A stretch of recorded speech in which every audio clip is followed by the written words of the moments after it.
Here you are, comfortably sitting in the perfect temperatures of fall. So nice. Wow. It would really suck if it all of a sudden turned to winter and started to drop a bunch of snow, right? Because I'm not wearing a sweater for this. Well, in this series of photos, making the illusion of a video, we'll be going over how this soon-to-happen scenario is gonna play out, including where's the cold coming from, how cold will it get, will there be any snow, how much and where, and will this bring any severe weather or drought relief? To understand what's going to occur over the next few days, we have to first figure out where the storm is now. As you can see, it's located over the Pacific Northwest, home of the needle-shaped building that I hear is responsible for barely sewing California onto the rest of the United States. I mean, it's gonna fall into the ocean any moment now, right? But because of this storm, the low-pressure system is swirling air counterclockwise around it.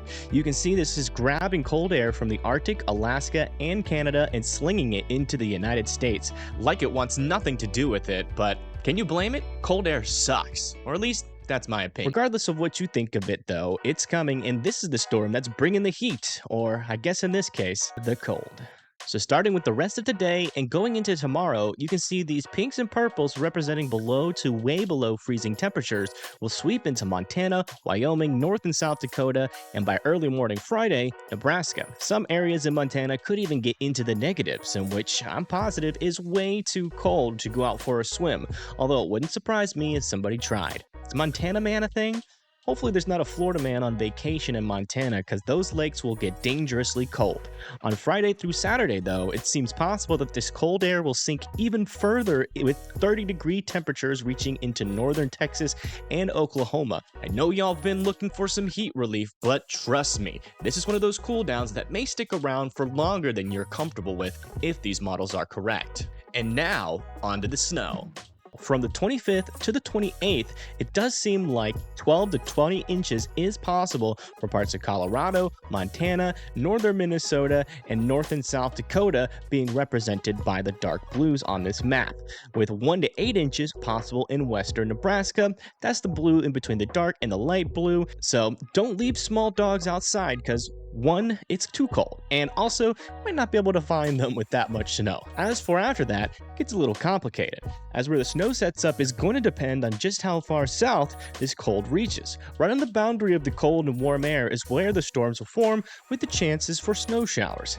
It's still way too early to talk about the exact amounts, but it does seem like there is a signal for some additional snow from Kansas to Wisconsin on the 29th to the 31st. So stick around and we'll definitely talk about this if needed. Last and certainly not least, don't eat the yellow snow if you see any. It does not taste like a snow cone, trust me. Lastly, we have cold air pushing against the warm air, meaning we're about to get the mega tornado outbreak of the century, right? Well, not so fast. There's plenty of moisture available with this next storm as well, but the models are saying the instability is going to be low, and a cap could be high, and the shear's really not going to line up correctly, meaning severe weather is going to be possible, but the tornado risk should remain low as most storms will be more manageable than my hair in high humidity.